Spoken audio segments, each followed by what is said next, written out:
The very first thing everybody was yapping about this incarnation of Gundam was how it was about child soldiers, as if that is instantly making it better than the rest because it victimizes children or something. I hated the concept of just have a bunch of asshole adults mistreating children and you got yourself a masterpiece of drama since the days of Now and Then, Here and There, which had pretty much the same hook. Remember The Mother in Erased? What a masterpiece that was. So here you are watching children dying in war and calling it the most realistic thing ever because you got the feels, until the Deus Ex Machina that is the protagonist pops up and saves the day with his seriously broken Gundam. So much for realism, and I'm not going to pretend the Universal Century wasn't full of overpowered robots, because it was, but at least they were piloted by characters with emotions and decent designs. This one has its characters with puffy hair, eyes half their head, and the protagonist rivaling Idaho from Aldnoah Zero in emotional depth. And what a masterpiece that was. Seriously, the designs are terrible and the names are silly, like Cookie, Cracker and Biscuit. This is stuff you expect to see in some Moe Blob school comedy, not a war drama in the likes of Gundam The Origin.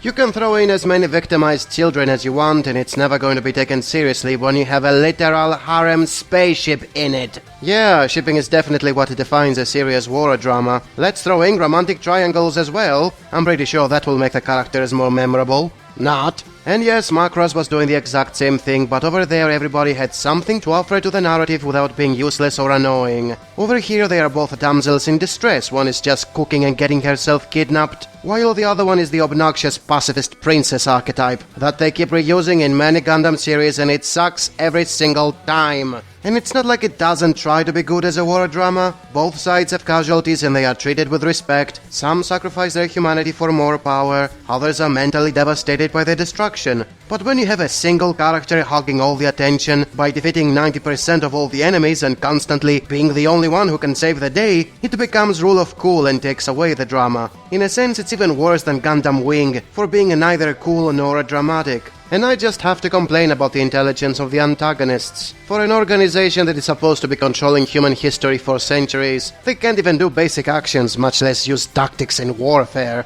How can you take this guy seriously? Wanna talk about the script? The continuity is all over the place. There is a scene they have Karata's makeup pinned down, and the immediate next scene she has magically escaped, which makes no sense twice, since there is no way Mikazuki would have let her escape after killing one of his bodies. The pacing is horrendous. The first half was okay to the most part, showing something new happening in every episode as the characters were slowly traveling from Mars to Earth. The second season renders everything they achieved in that journey meaningless. It's as if they didn't get independence or stop the children from being used in war. You know, the reason they were fighting to begin with. By taking that out, the show wasn't even feeling like a Gundam series after a midpoint, since there was no thing of colonists trying to gain independence. It became a generic mecha series that rides on the feels of children soldiers, oh no, this is so sad, with nothing to make it significant. The second season drops the ball entirely as it spends most of its duration in introducing plot points out of nowhere that result to nothing. The scriptwriter had no idea with what to fill the episodes with, so she was just wasting time with characters talking, plotting and fighting in battles that had absolutely no bearing on the finale.